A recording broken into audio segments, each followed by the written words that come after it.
2021년 아침을 여는 시편, 오늘 본문은 시편 35편입니다. 시편 35편은 앞선 34편과 유사하지만 또 다른 시기에서 도망하는 다윗의 탄원시입니다. 다윗 참 자주 도망가죠. 도망이라는 단어가 쫓긴다라는 건데 어쩜 이렇게 많이 쫓기고 또 쫓기면서 어쩜 이렇게 하나님께 많은 고백을 했는지 모릅니다. 특별히 오늘 시편 35편은요, 세 번에 달하는 탄원으로 이루어져 있습니다.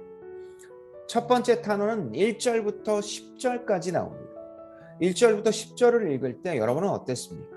저는 개인적으로 여기서 연거푸 나오는 아주 거친 단어들이 인상 깊었습니다.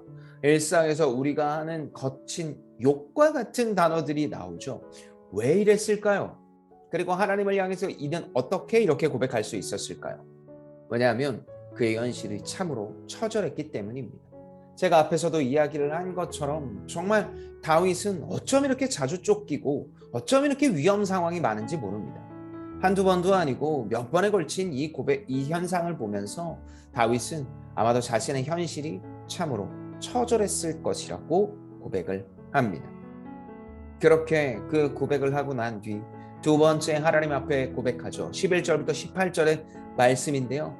하나님, 이 땅에 이 나를 쫓는 이 자들을 고발한다.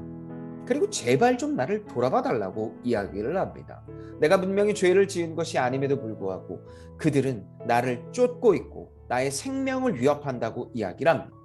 그러면서 나를 좀 돌아봐 달라고 언제까지 이래야 되냐는 탄원의 고백이죠. 그리고 마지막 세 번째 탄원인 19절부터 28절까지 이 무죄의 입증과 대적자들의 악행을 고발하고 있습니다. 다윗이 무엇인가를 잘못해서 쫓기는 게 아닙니다.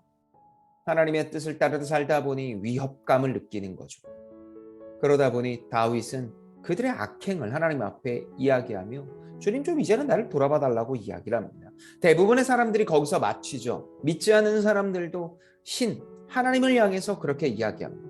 그런데 정말 신자와 신자가 아닌 것의 차이는요, 마지막 28절에 찬양함으로 마무리를 하는 모습, 그것이 진정한 차이라고 이야기할 수 있습니다. 특별히 28절에는요, 우리가 이 본문에서는 명확하게 나오지 않지만 헤브리어에서 그러나 라는 단어로 시작을 합니다. 지금까지 처절한 현실과 그리고 나의 삶에 위협을 당하고 있다고, 그리고 대적자들의 악행을 고백하고 있지만 그러나 하나님을 찬양한다.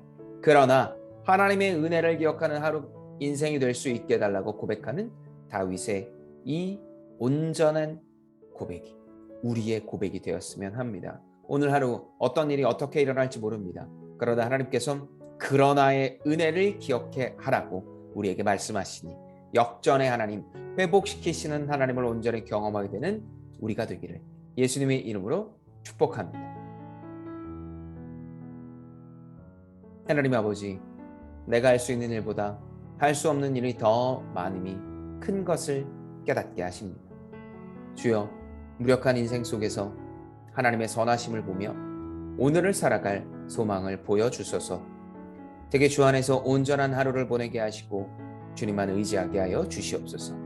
함께 하실 주님을 기대하며 이 모든 말씀 주 예수 그리스도의 이름으로 기도합니다.